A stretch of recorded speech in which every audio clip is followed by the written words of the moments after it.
Assalamualaikum warahmatullahi wabarakatuh. Selamat pagi, selamat siang, selamat sore ataupun selamat malam untuk anak-anak semuanya. Apa kabar anak-anak hari ini? Semoga kita selalu dalam keadaan yang baik, sehat, dan tentunya bahagia. Berjumpa kembali dengan Patimura. Pada kesempatan kali ini, Patimura kembali akan menemani anak-anak semua belajar. Hari ini kita akan belajar di kelas 5, tema 7, subtema 2, dan kita memasuki pembelajaran ketiga. Seperti biasanya, sebelum kita memulai pembelajaran, mari kita awali terlebih dahulu dengan berdoa. Tentunya agar diberikan kelancaran selama pembelajaran dan kita mengharapkan ilmu yang bermanfaat sebagai bekal masa depan kita. Berdoa mulai. Berdoa selesai. Nah, anak-anak, hari ini kita akan belajar tentang beberapa hal. Di antaranya, kita akan belajar tentang proklamator, tindakan heroik mendukung proklamasi kemerdekaan Republik Indonesia, indahnya hidup berbineka, dan indahnya hidup bersatu dalam perbedaan. Jangan lupa tonton video ini sampai selesai agar anak-anak jadi lebih paham materinya. Kita mulai dari yang pertama, sang proklamator. Apa itu sang proklamator? Proklamator adalah orang yang membacakan proklamasi. Masih ingat ya ada siapa saja ya? Ya, ada Insinyur Soekarno atau Presiden pertama Indonesia, dan Dr. Andes Muhammad Hatta atau Wakil Presiden pertama Indonesia. Keduanya sering disebut dengan istilah Dwi Tunggal, Soekarno-Hatta. Kita mulai pembahasan dari Insinyur Soekarno. Insinyur Soekarno merupakan Presiden pertama Republik Indonesia dan juga pahlawan proklamator. Beliau menjadi Presiden Republik Indonesia sejak tahun 1945 sampai dengan 1967. Insinyur Soekarno dikenal pandai berpidato dan menguasai beberapa bahasa asing, sehingga dijuluki sebagai Singa Podium. Insinyur Soekarno lahir di Surabaya, Provinsi Jawa Timur pada tanggal 6 Juni tahun 1901. Jenjang pendidikan dimulai dari Industry School atau IS di Tulungagung. Setelah lulus, Soekarno melanjutkan pendidikannya di Europe's Legend School atau ILS, Mojokerto, Jawa Timur ya. Dilanjutkan di Hugenburger School atau HBS, Surabaya, dan Teknis Hoger School atau THS yang sekarang menjadi ITB di Bandung, Jawa Barat, dan memperoleh gelar insinyurnya. Nah, itulah tentang Insinyur Soekarno. Sekarang kita membahas tentang Dr. Andes Muhammad Hatta. Hatta adalah wakil presiden pertama Republik Indonesia selama tahun 1945 sampai dengan 1957. Beliau juga dikenal sebagai Bapak Koperasi Indonesia. Beliau juga sangat berperan dalam upaya memperoleh pengakuan dari pemerintah Belanda terhadap kedaulatan Republik Indonesia. Muhammad Hatta lahir di Bukit Tinggi, Sumatera Barat, tanggal 12 Agustus tahun 1902. Jenjang pendidikannya ditempuh di Europe's Legend School atau ILS di Bukit Tinggi, Meer Uitgebertslagers Onderwijs atau MULO di Padang, dan Hendels Middelsberg School atau HMS di Jakarta. Pada tanggal 17 Agustus tahun 1945, Insinyur Soekarno dan Dr. Andes Muhammad Hatta beserta para tokoh lainnya memproklamasikan kemerdekaan Indonesia. Insinyur Soekarno membaca teks proklamasi kemerdekaan dan Dr. Andes Muhammad Hatta sebagai pendampingnya. Bahkan dalam teks proklamasi tersebut tercantum nama dan tanda tangan mereka berdua atas nama bangsa Indonesia.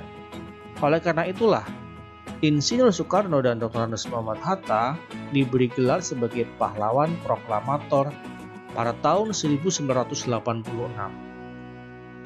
Kita lanjutkan dengan latihan Siapakah nama tokoh berikut? Ya, Insinyur Soekarno. Kapan dan di manakah beliau dilahirkan? Ya, Insinyur Soekarno dilahirkan di Surabaya tanggal 6 Juni tahun 1901. Bagaimanakah riwayat pendidikannya? Dimulai dari Indische School, Europe's Legend School, Hogenbergse School, dan Technische Hogeschool. Susah ya bacanya ya. Lanjut. Julukan apa yang diberikan kepadanya dan mengapa dijuluki seperti itu?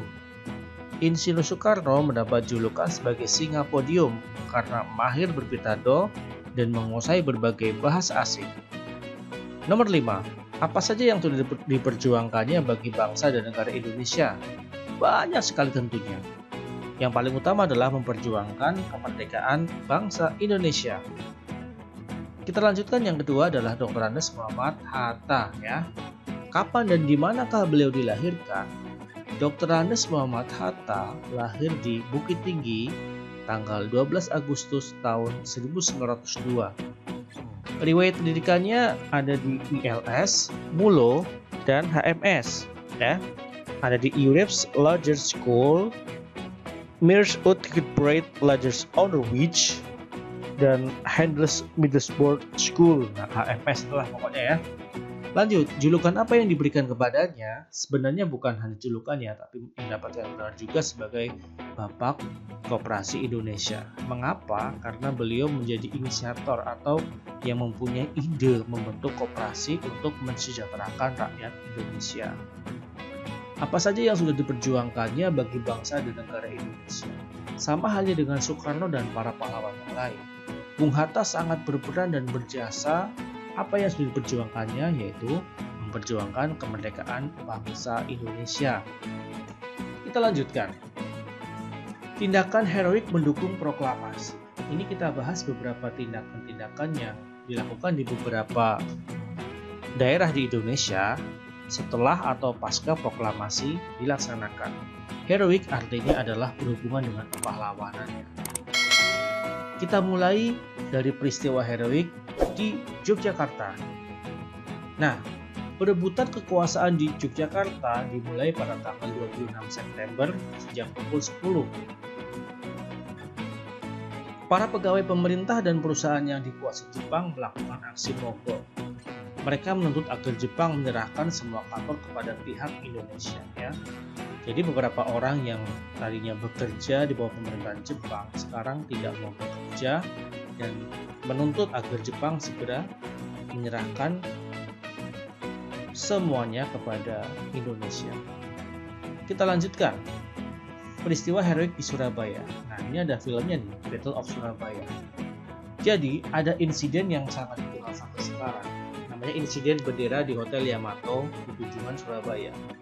Orang Belanda mengibarkan bendera merah putih biru yang merupakan bendera negara Belanda di atap hotel.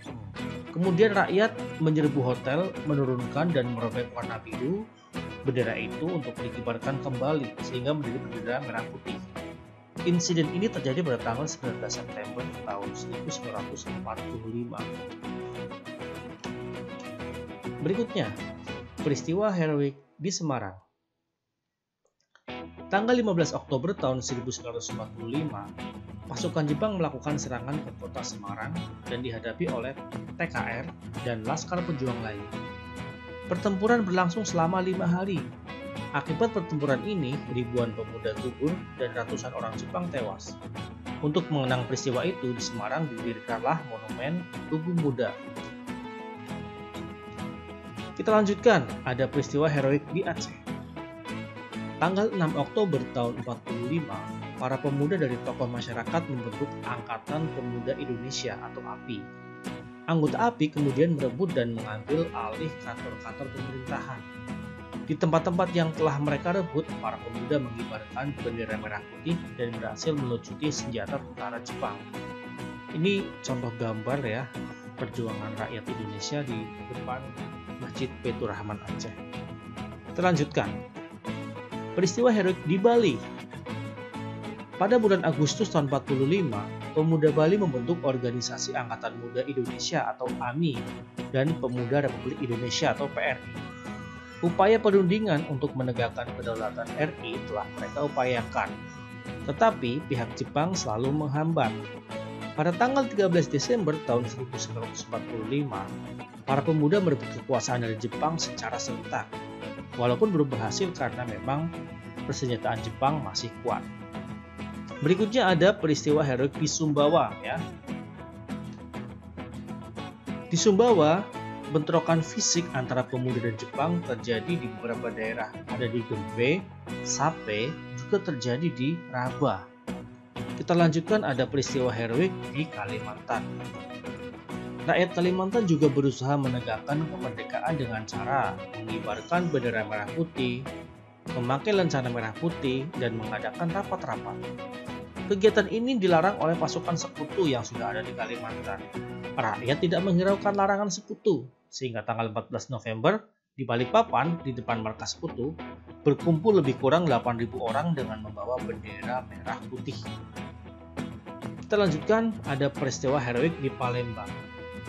Adanya upacara pengibaran bendera merah putih tanggal 8 Oktober tahun 45 dipimpin langsung oleh Dr. A.K. Ghani. Pada kesempatan itu diumumkan bahwa Sumatera Selatan berada di bawah kekuasaan Republik Indonesia. Upaya penegakan kedaulatan di Sumatera Selatan tidak melakukan kekerasan karena Jepang berusaha menghindari pertempuran. Dan peristiwa heroik di Makassar. Nah, Gubernur Samratulangi menyusun pemerintah pada tanggal 19 Agustus tahun 45. Sementara itu, para pemuda bergerak untuk merebut gedung-gedung penting seperti stasiun radio dan tangsi polisi.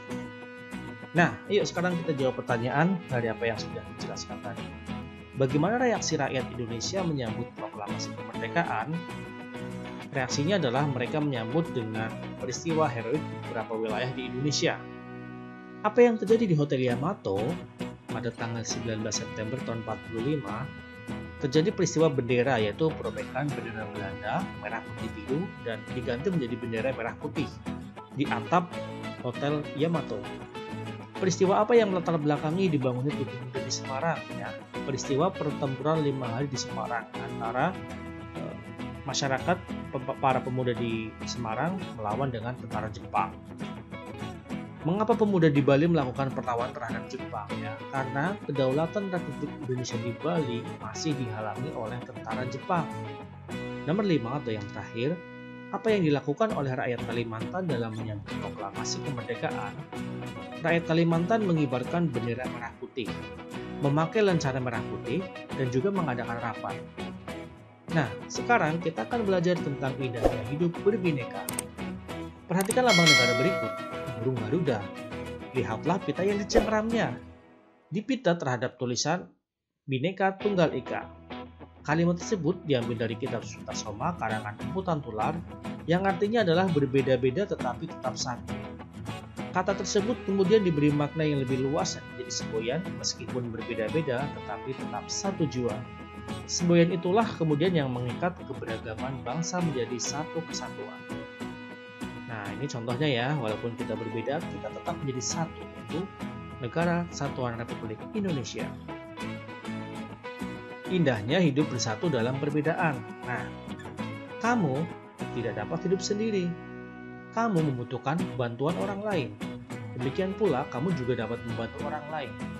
Dengan saling membantu di tengah masyarakat, hidup akan terasa aman, nyaman, dan tentram.